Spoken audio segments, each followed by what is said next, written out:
Ang Ginoo manaa kaninyo, manausab kanimo. pagbasa gikan sa Santos nga Ebanghelyo sumala ni San Marcos. Himayaon ikaw, o Ginoo.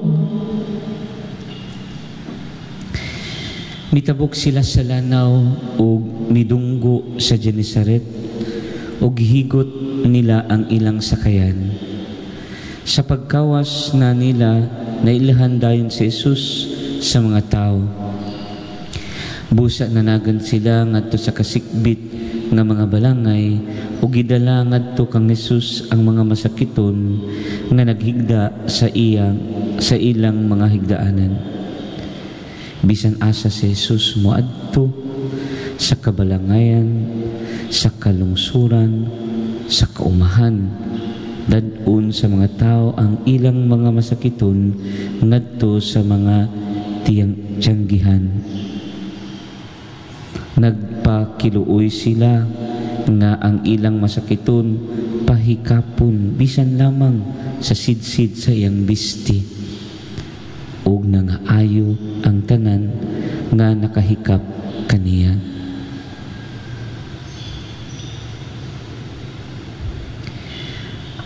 Ang Ebanghelyo sa Ginoo. Daygon ikaw, o Kristo, palihog mang lingkod.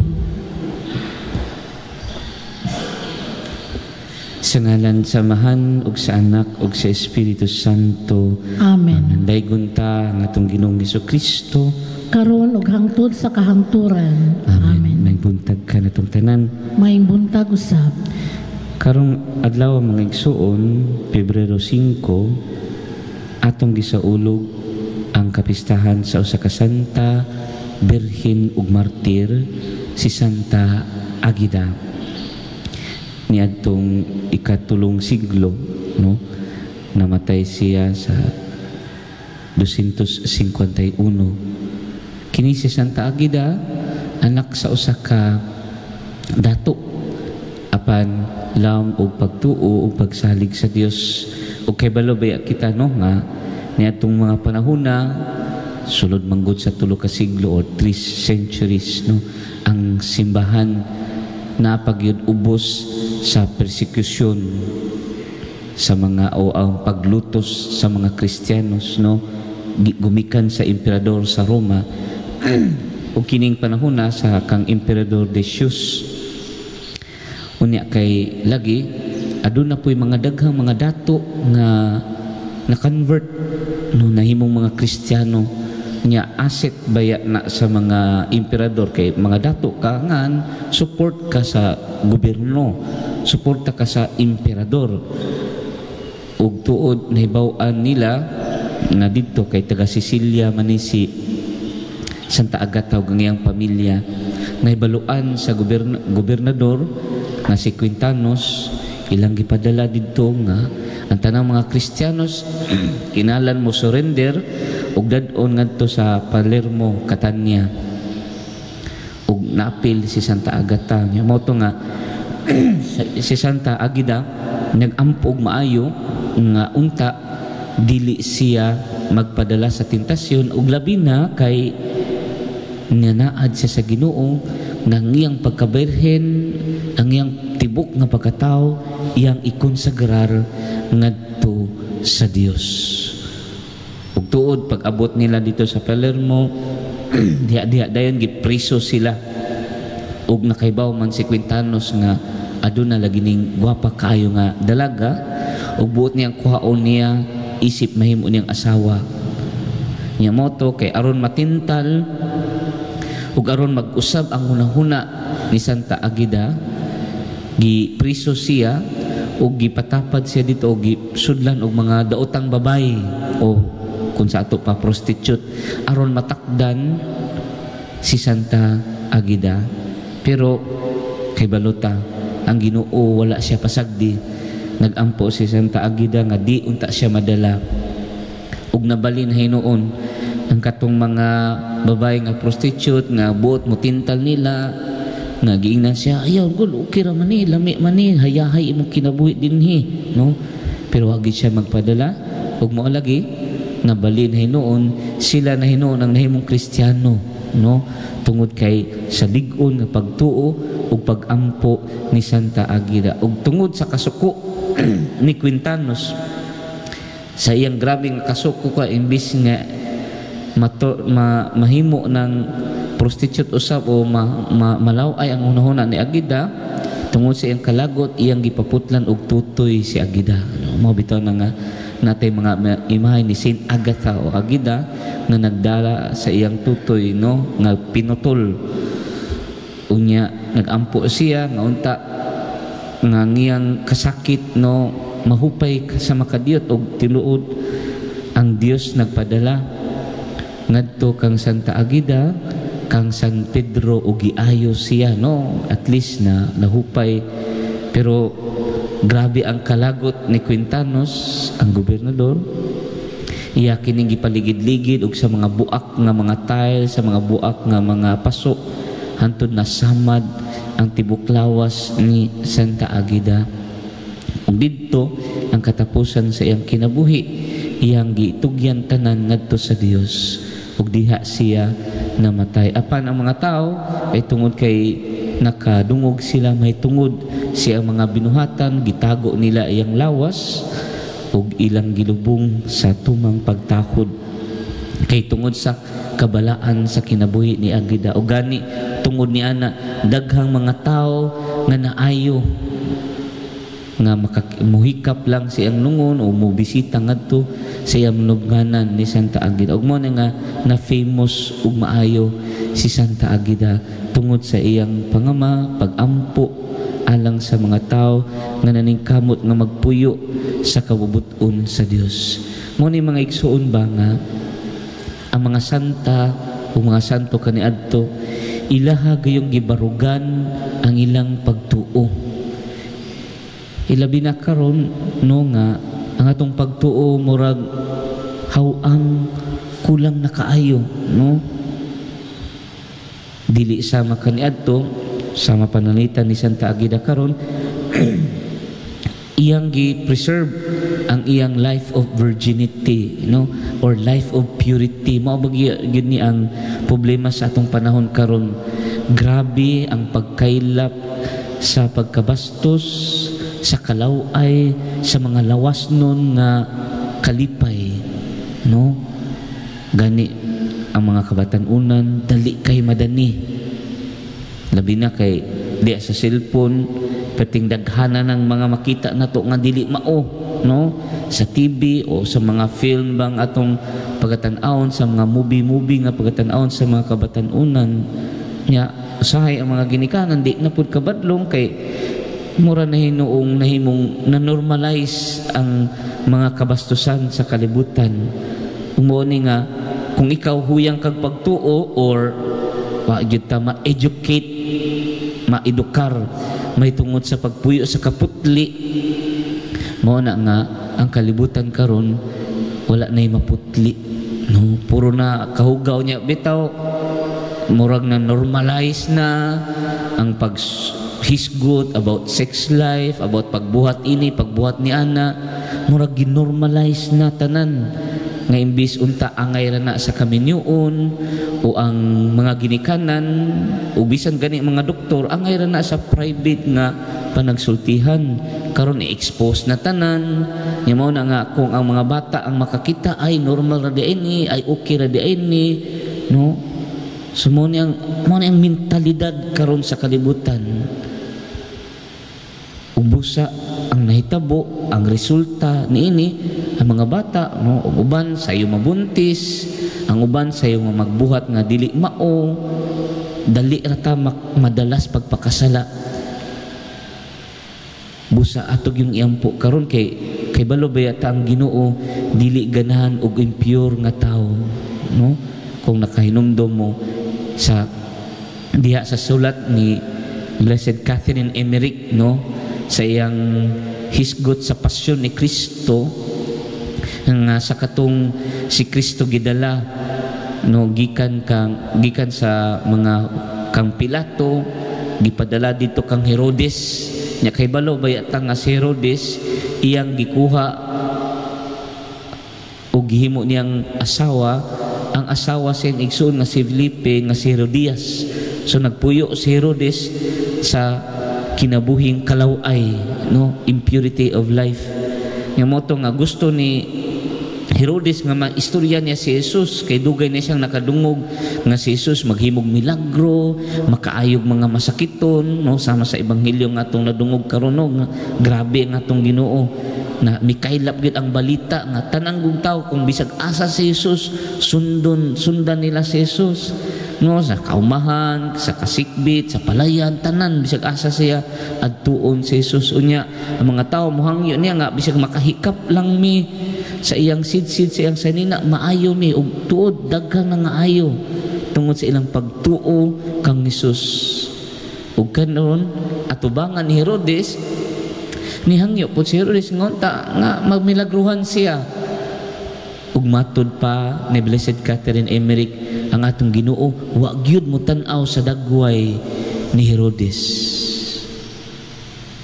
Nagpatimaan nga ang Dios dili makalantaw sa taong hugaw.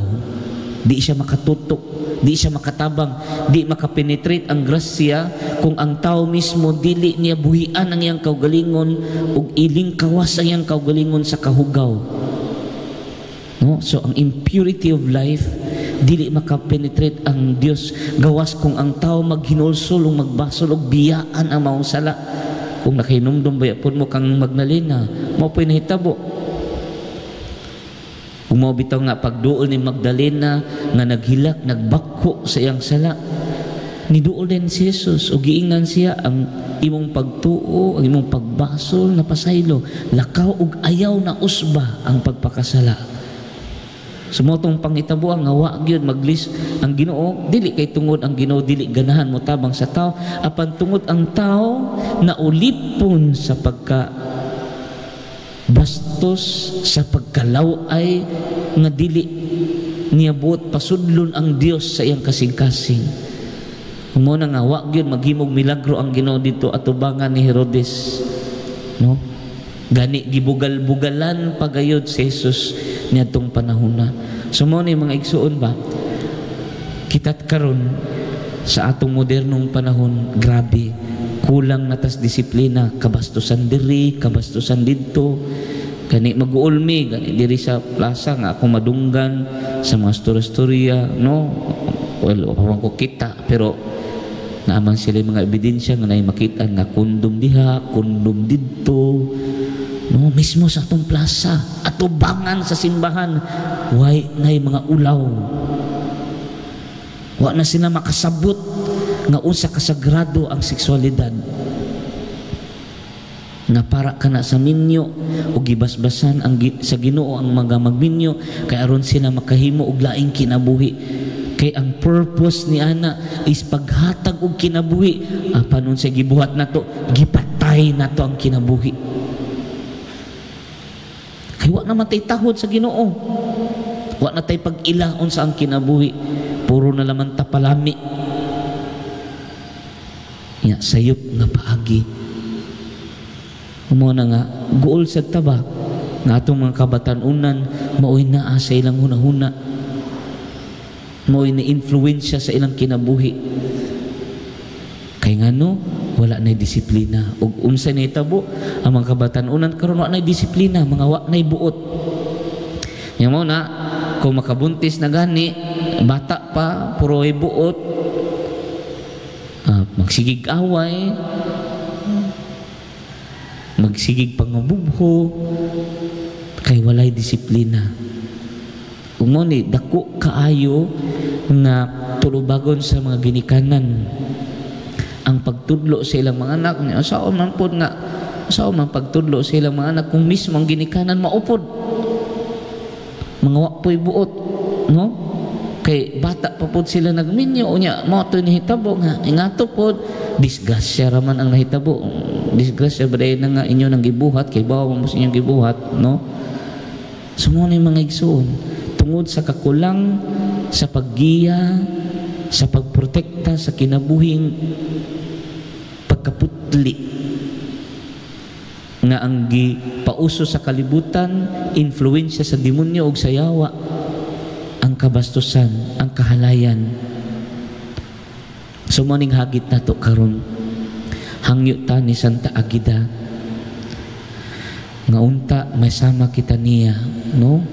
Talagsa na lang jud kay nga birhen nga babae karon, birhen nga mga lalaki karon, nga sa ilang kinabuhi layo sila sa pagkabastos, layo sila sa kahugaw, ug angay natong pagasugdan mga igsuon diha sa pagdisiplina sa kaugalingon, no?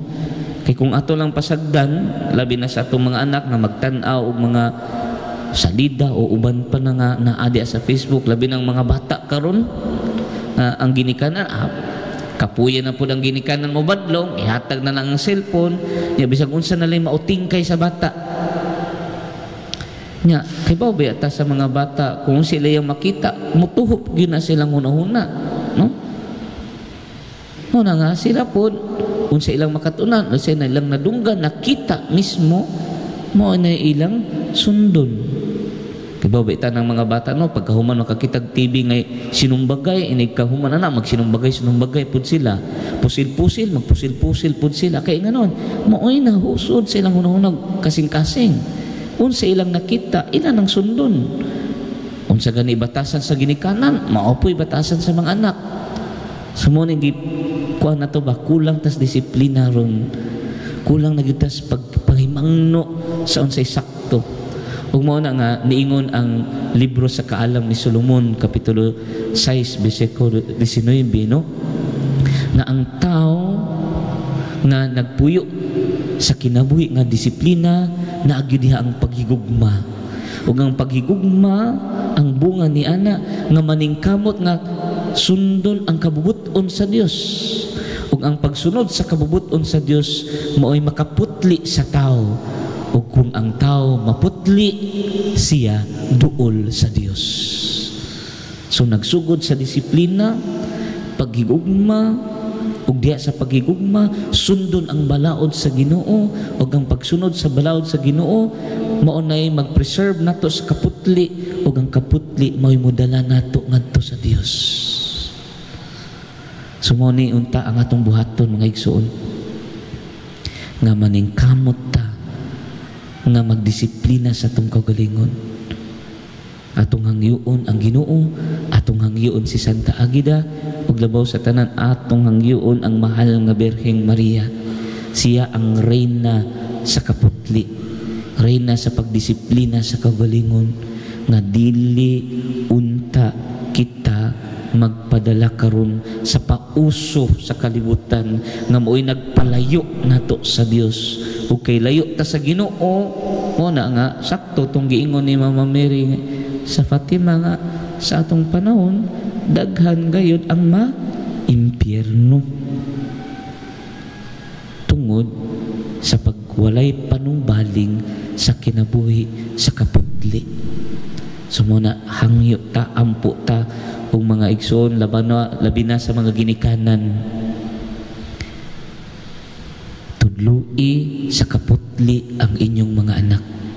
Ipalayo sila sa mga way disiplina, sa mga way ayong social media karon, no?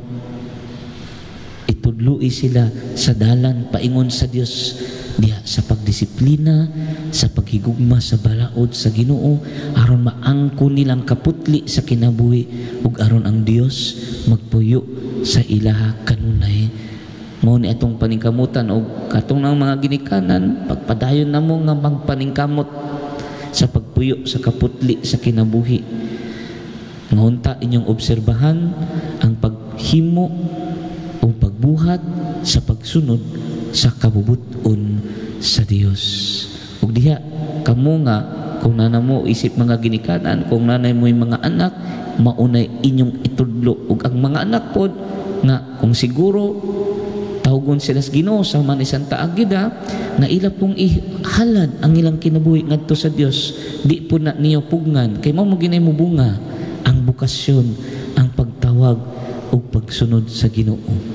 So mo ni atong hangyoon sa Dios kang Santa Agida ug sa atong mahal nga inahan nga ma-preserve unta ang atong mga kabatan-unan diha sa pagkaputli sa kinabuhi, layo sa pagkalaway alayo sa pagpakasala aron sila sigurado na pagadawaton sa Dios diha sa iyang gingharian. Sa ngalan sa Amahan ug sa Anak ug sa Espiritu Santo. Amen. Palihog manindong. Magampo kita ngadto sa Amahan kinsa nagbuot nga ang matagtaw mamaayo dili niya isalikway kadto muanha kaniya nga nagkinahanglan moingon kita Ginoo dungga ang among pag-ampo. Ginoo dungga ang among pag-ampo. Nga isip usa ka simbahan pinanguluhan ni Francisco atong Santo Papa ug ni Presyoso atong obispo, dili nato tak-upan ang atong mga kasing-kasing alang sa mga gikinahanglan sa